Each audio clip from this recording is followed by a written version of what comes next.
Henry's Freedom Box, a true story from the Underground Railroad by Alan Levine and Kedar Nelson.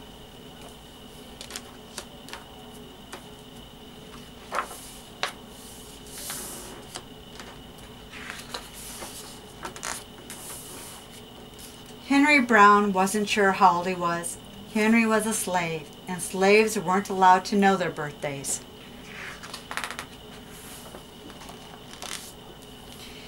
Henry and his brothers and sisters worked in the big house where the master lived.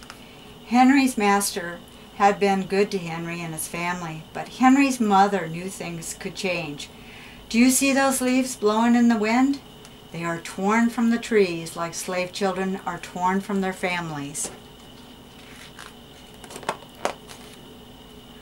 One morning, the master called for Henry and his mother. They climbed the wide staircase. The master lay in a bed with only his head above the quilt. He was very ill. He beckoned them to come closer. Some slaves were freed by their owners. Henry's heart beat fast.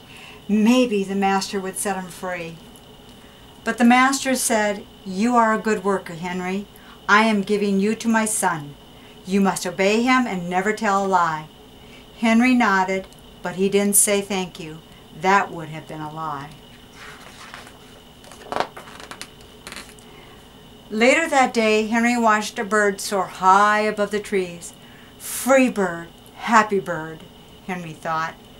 Henry said goodbye to his family. He looked across the field. The leaves swirled in the wind.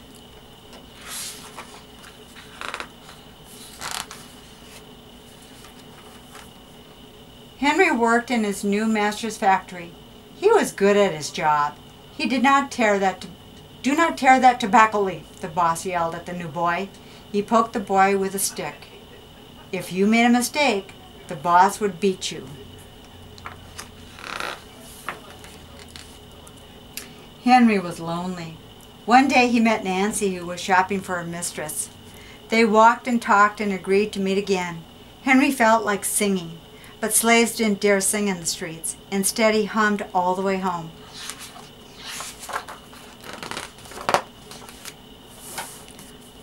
Months later, Henry asked Nancy to be his wife. When both their masters agreed, Henry and Nancy were married. Soon there was a little baby, then another, and another. Henry knew they were very lucky. They lived together even though they had different masters. But Nancy was worried. Her master had lost a great deal of money. "I'm afraid he will sell our children," she said. Henry sat very still.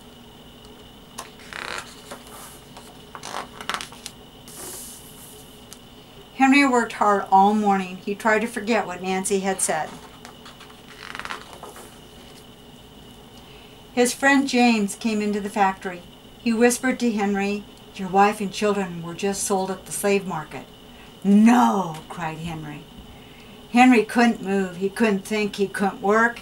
"Twist that tobacco," the boss poked Henry. Henry twisted tobacco leaves. His heart twisted in his chest. At lunchtime, Henry rushed into the center of town. A large group of slaves were tied together. The owners shouted at them. Henry looked for his family. "Father, Father!" Henry watched his children disappear down the road. Where was Nancy? He saw her the same moment she saw him. When he wiped away his tears, Nancy too was gone. Henry no longer sang. He couldn't hum. He went to work, and at night he ate supper and went to bed. Henry tried to think of happy times, but all he could see were the carts carrying away everyone he loved. Henry knew he would never see his family again.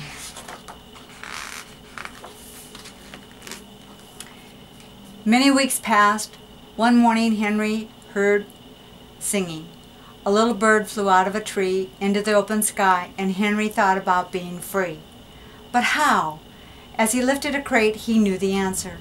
He asked James and Dr. Smith to help him. Dr. Smith was a white man who thought slavery was wrong. They met early the next day at an empty warehouse. Henry arrived with a box. "I will mail myself to a place where there are no slaves," he said. James stared at the box, then at Henry. What if you cough and someone hears you? I will cover my mouth and hope, Henry said.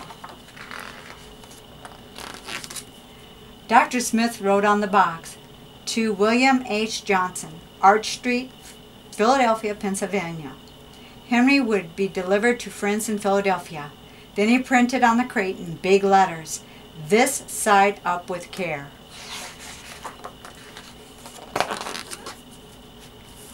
Henry needed an excuse to stay home, or the work boss would think he had run off. James pointed to Henry's sore finger, but Henry knew it wasn't bad enough.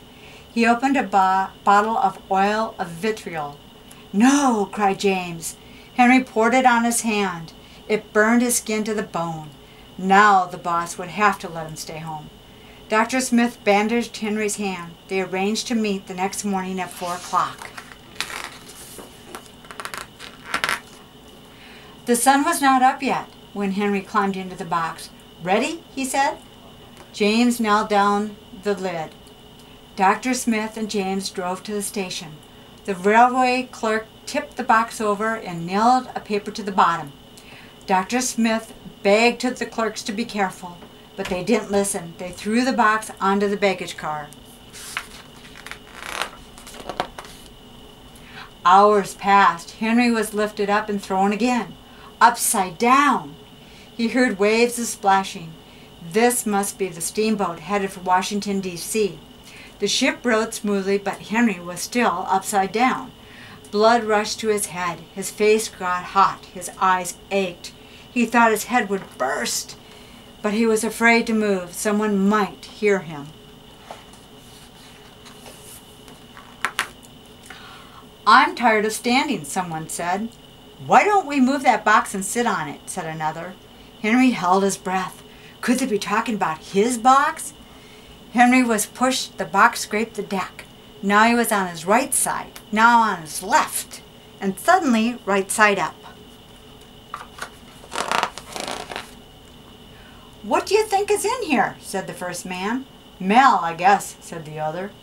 I am mail, thought Henry, but not the kind they imagined.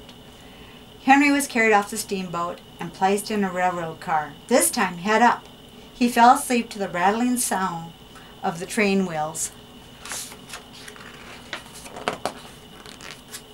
He awoke to loud knocking. Henry, are you all right in there? All right, he answered. The cover was pried open. Henry stretched and stood up. 4 men smiled at him. Welcome to Philadelphia. At last Henry had a birthday, March 30th, 1849, his first day of freedom. And from that day on, he also had a middle name. Everyone called him Henry Box Brown.